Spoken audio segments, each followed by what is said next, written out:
Hello, hello, hello, everyone. I'm here with Tiffany Ellis, the juice pusher, the juice dealer, the juice supplier, the founder of GN's Cold Pressed Juices. And I'm so excited that she's here.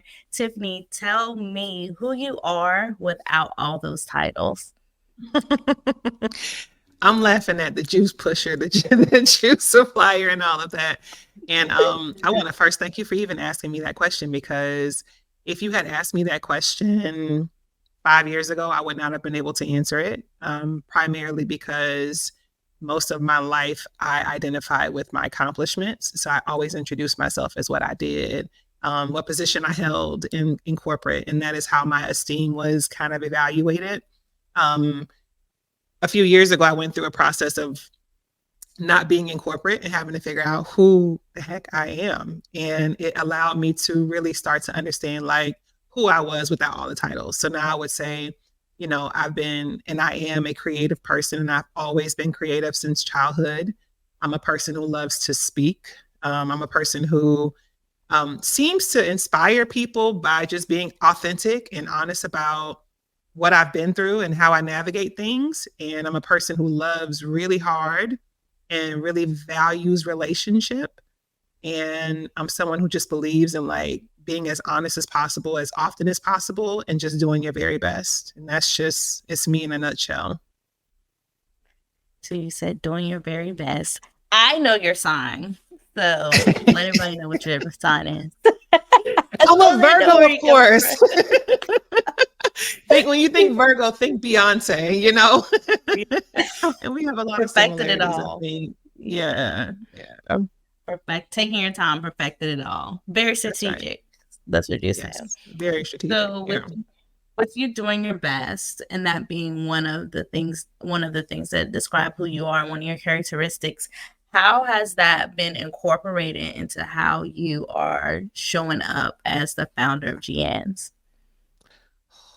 Now that's even so your questions are very thoughtful, and they prompt really good responses. So what I'll say is like the first thing I had to realize, and you mentioned perfectionism, I had to realize that on this journey of doing something very new, that it wasn't going to be perfect, and I had to be okay with that because I understand that I do my very best. And so when it's not perfect the first time, I'm going to learn and iterate, and it's going to be better the next time, and it's going to keep getting better.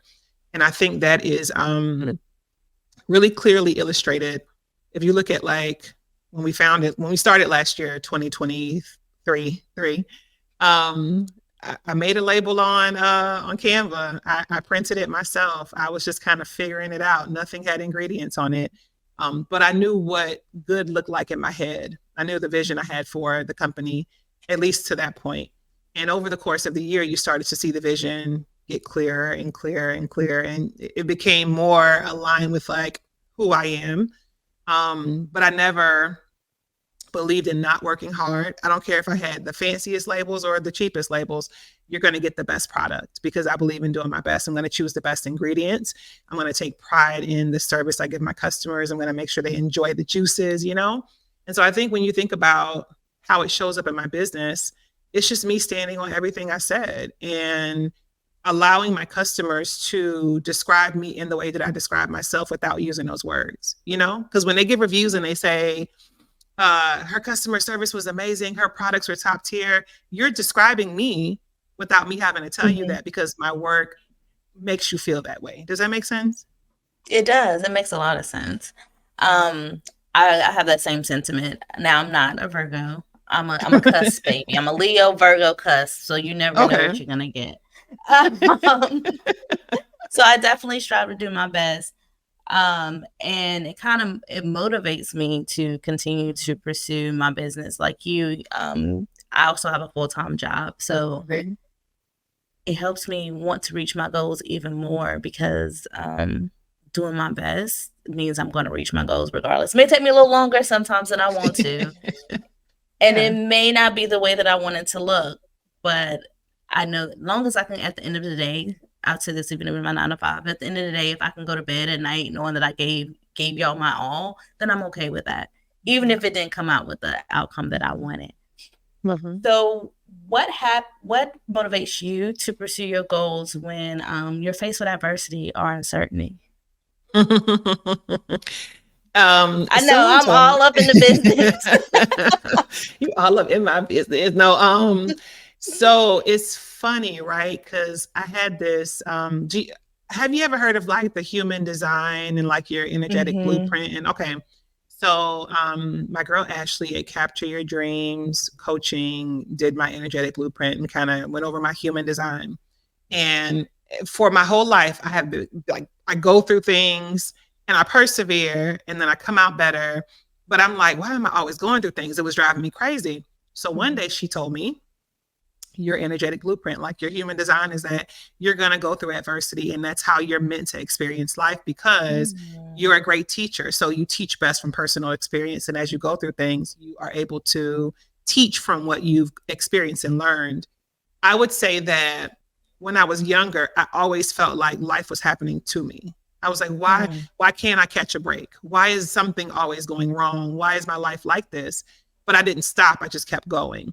And now that I'm on the other side of things, and I say other side because I now have the mindset that helps me to understand that nothing can stop me from persevering. Like I have to just readjust, reset, refocus, and then I'm going to keep going. But now that I'm on this side and I recognize that, what I understand is that life is happening for me. And I thought that forever. And then I heard Oprah say it. And once Oprah says it, it's like, Yeah, it's true.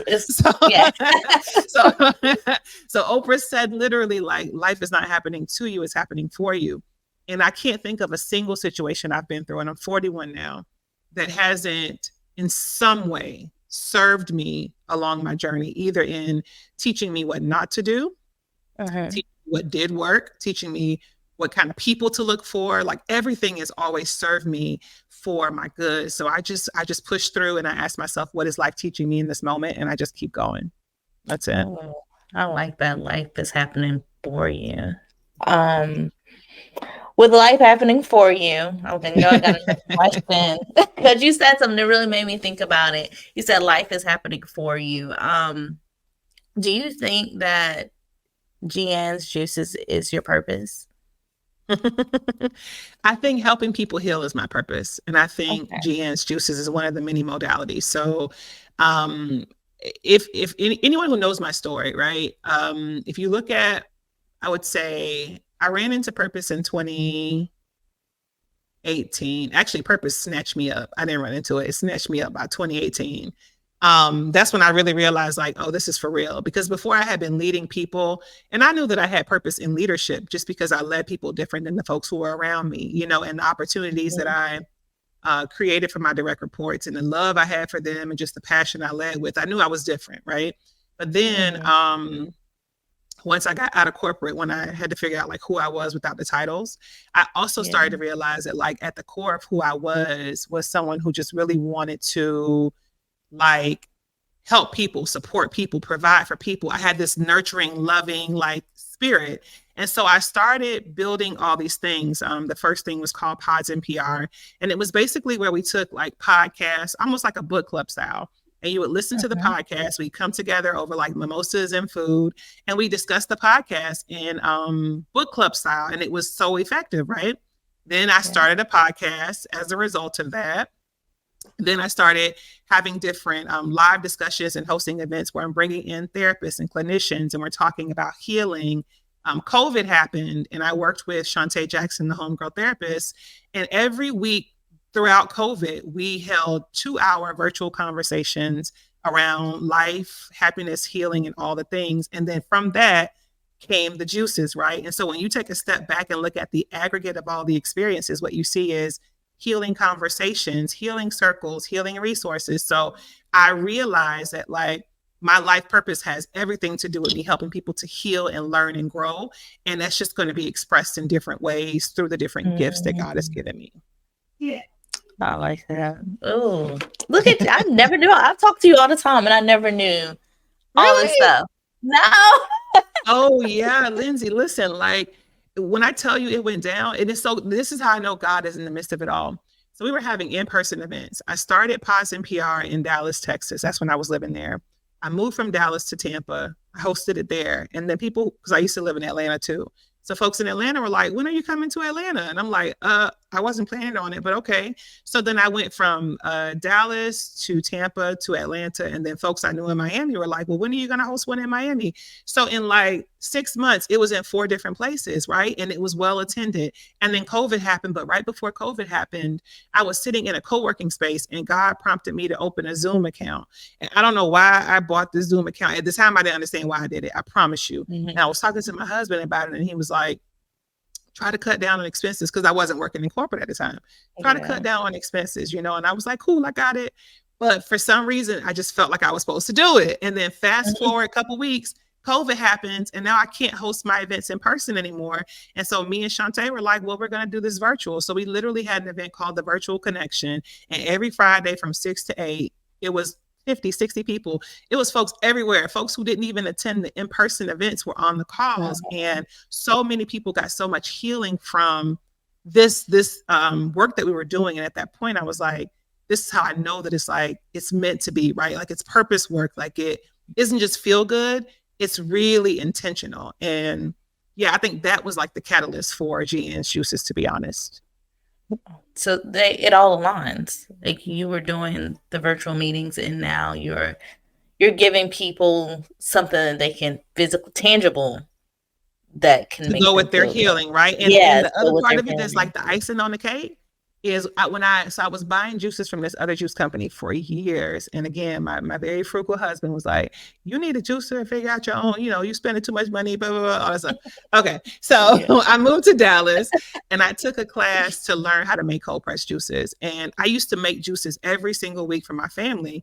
And I would post on my stories, my Instagram stories, that Yo Gotti song, I Got That Juice. And so I would always take a video of my refrigerator with all the juices I made every single week. And that was the thing I did from 2018 until 2022 when I purchased the LLC, but I didn't sell a juice until 2023. So like all of that was like happening over the course of the years behind the scenes. And those who know me are like, it makes total sense. But those who don't know me, they don't know that backstory. But this has been in the works for so long before it became like a thing in real life. I like that. So for me, because we have similar stories. I started off I was in Kansas City, Missouri, but I started off in wedding invitations. Okay. So I did, because Kansas City has a crazy wedding invitation industry. Really? But it's wedding industry. People get married in the Midwest all the time. I don't know why, but it's a big thing. They used to have these things called Thursday therapies. It was once a month. You'll get together, and all the wedding pros will come together, and you exchange information. You do style shoots. It's food. It was a whole networking event. So that's where I started out. Hold on, ladies, did you hear her? She said, move to the Midwest if you want to get married. Keep going. Okay. Yes. They out there doing big weddings. But I started off doing wedding invitations, and I just always thought everybody was creative. And I think that's because I'm around creatives in my 9 to 5 all the time, that in my head, this is what everybody is like. And I had a friend that was a photographer, and she was like, everybody can't do this. Oh, they can't? In my head, everybody can do this. Nope. And my 9 to 5 taught me I had to start doing websites. So I've done some mock-ups and things that are publicly facing for their army. And I was like, this is kind of cool. People get paid to do this. Like, for real, get paid to do this. And she said, she was like, so you should do it on your own. So then I moved from Kansas City. Then I went to North Carolina, and at that time in North Carolina is a blur because of COVID. And that's when I kind of honed in on my skills, who I want to help. Freddie Gray happened. Yeah. Uh-oh, you went on mute. I can't hear you. I can't hear you. I think I hit the mic. I can't hear you now. There you go. Yeah. It was a whole lot of things that transpired during that COVID time frame. They gave me the time to sit down and start thinking about what I really wanted to do and who I really wanted to help. And how can I help them? I'm very data driven. But I also like things to look good. I like it to look good, and I like it to make sense. And so people that feel like I just popped on the scene with CX, with customer experience design, I didn't. I've been doing it on a scale in a different industry, in the military, but it's the same skill sets. It's just the way it's everybody wants to look at the same numbers, no matter if you're small, big, enterprise.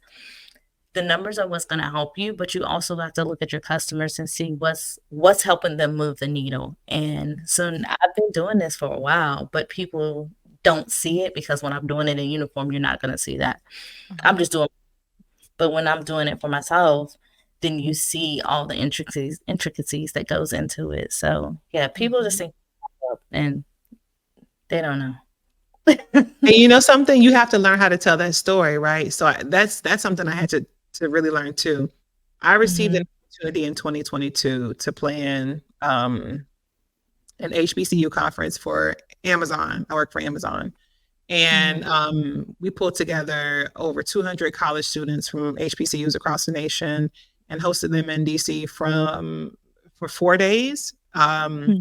Everything was covered by us. And I planned that conference with a team, of course, but I was the lead program manager for the conference. I planned this conference, right?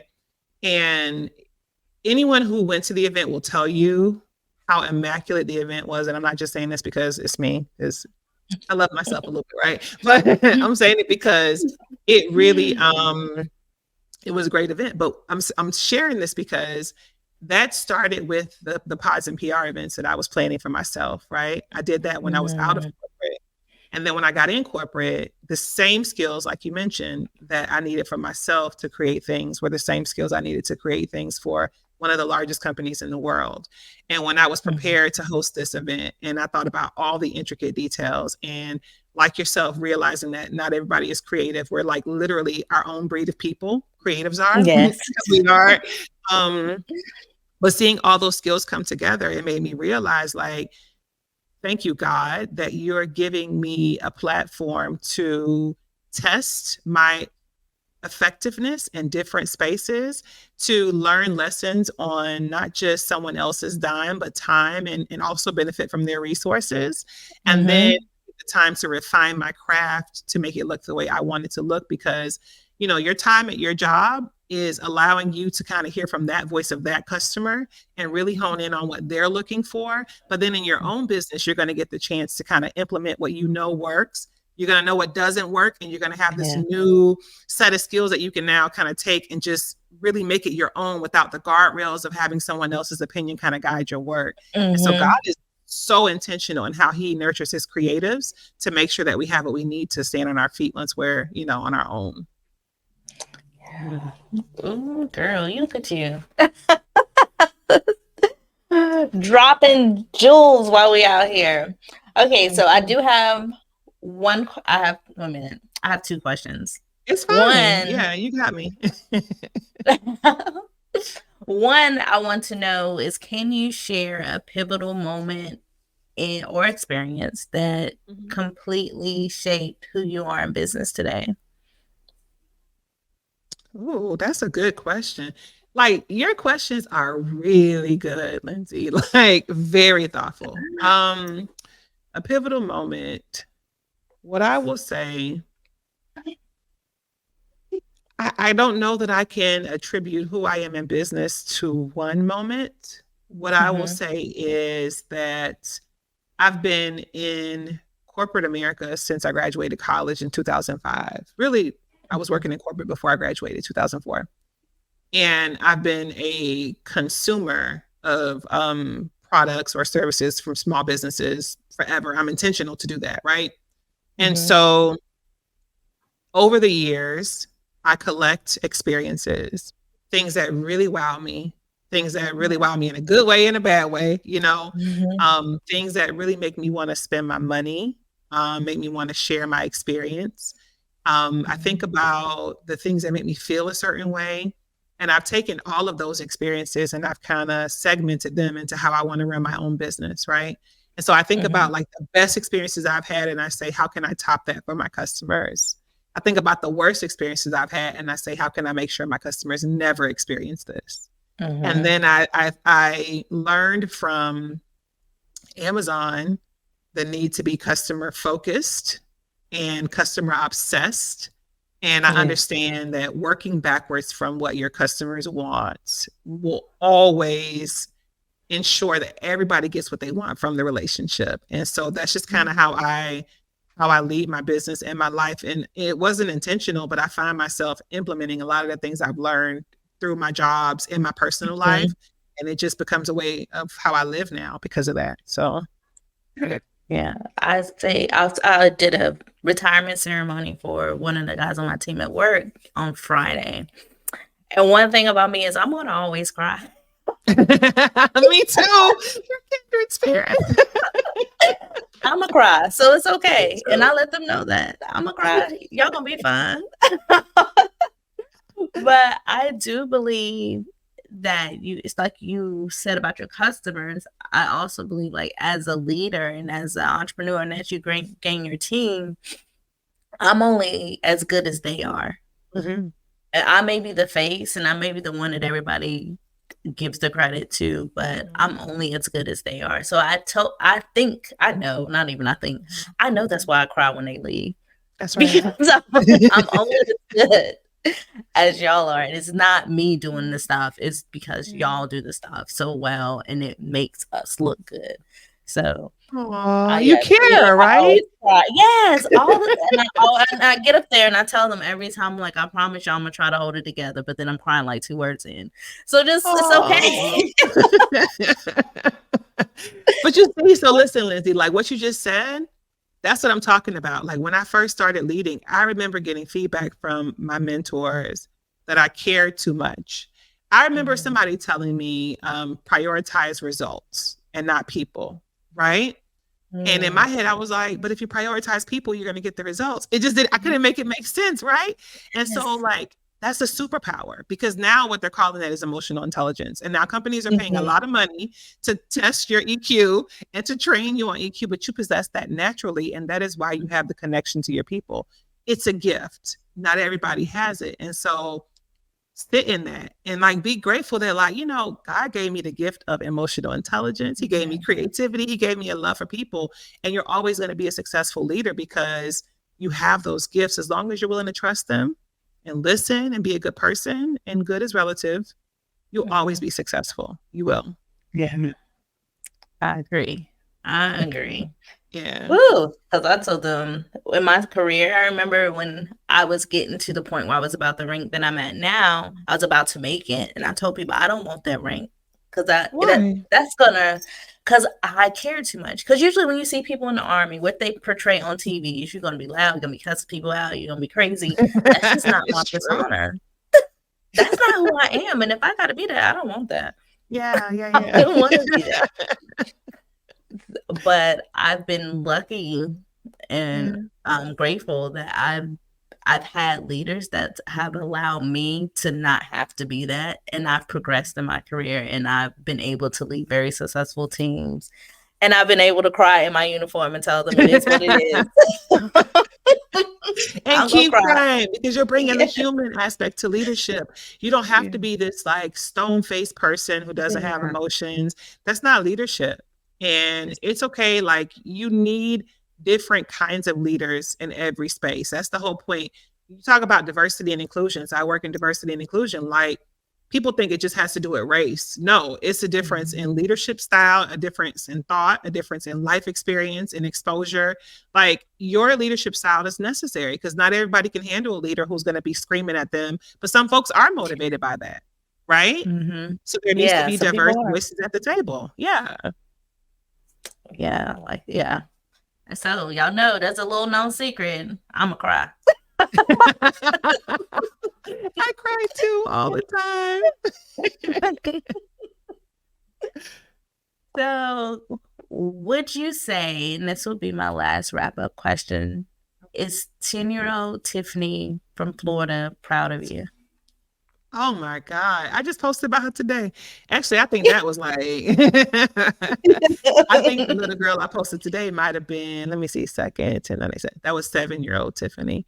Okay. But 10-year-old Tiffany, man, first of all, shout out to Tiff because she got me here. You know what I'm saying? Like about the different versions of me that had to exist and survive the different circumstances I've been through. Oh, I'm about to cry right now. Like, Lindsay, it's so much to my story that people don't know, right? Some do, but I think about all the different versions of me I had to become and survive. No, the versions of me I had to become and the situations I had to survive to get to this point. And I never even knew that I was going to become this person. And so I'm just so grateful that God continues to choose me and continues to nurture my talent and that I continue to have purpose and value. And I'm just, yeah, everybody's proud, not just 10-year-old Tiff, but 41-year-old Tiff, her husband, the kids, everybody's proud. Yeah. So, yeah. I'm proud of you too, friend. Thank you, friend. What about you? Is your 10-year-old self proud of you? She is. 10-year-old me was in a majority white school, being the token Black girl, the honors, the gifted classes, all that stuff. Yeah. Trying to be trying to fit in with the Black kids, but didn't quite fit in with the white. Could hang with them, but it still felt like it wasn't quite right. So 10-year-old me is proud that I'm showing up. Yeah, I checked all the boxes, got the degrees and all the things, but I'm also comfortable with who I am, and I don't have to fit into either one of y'all's boxes. I'll make my own. That's so right. yes, I would say That's 10-year-old right. me is very proud. Yeah. Aww, I'm proud of you too. I'm so grateful. Look, I don't remember how we met each other. I was telling somebody, I'm like, I don't even remember how Lindsay and I met, but I just thank God that he sent you my way. Like, I'm so grateful that we connected because you have just been everything. That's the word I have to use to describe. I'm serious. Like, I was, girl, we finna cry, whatever. I was telling my husband, I was like, thank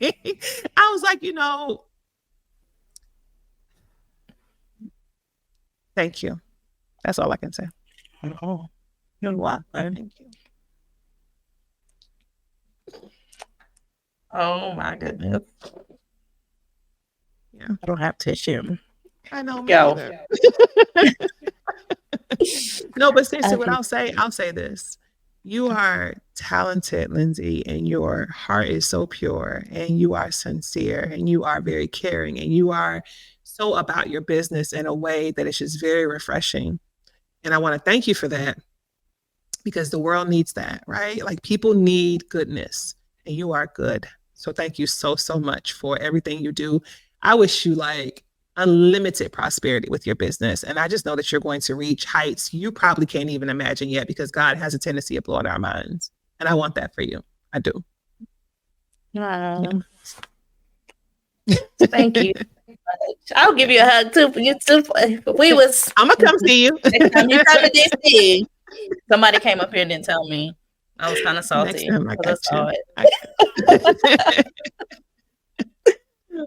All right, Tiffany, tell them where they can find you at on social media. Well, these days you can find me on Instagram, GANS Juices. So that's GANNSJUICES. That is the page if you want to get irresistible cold pressed juices. Otherwise, Tiffany Speaks. My name is Tiffany Ellis, but on social media, I am TIFFAN_E_speak. So Tiffany Speaks. And you can find me on either of those two pages, although I am on GN's page most often because I ain't got a lot of time. And that's the baby I'm nurturing right now. So thank you so much for having me, Lindsay. I appreciate it. You're welcome. And you guys make sure you listen to the next episode. Give us a like or a thumbs up and go follow Tiffany. Please.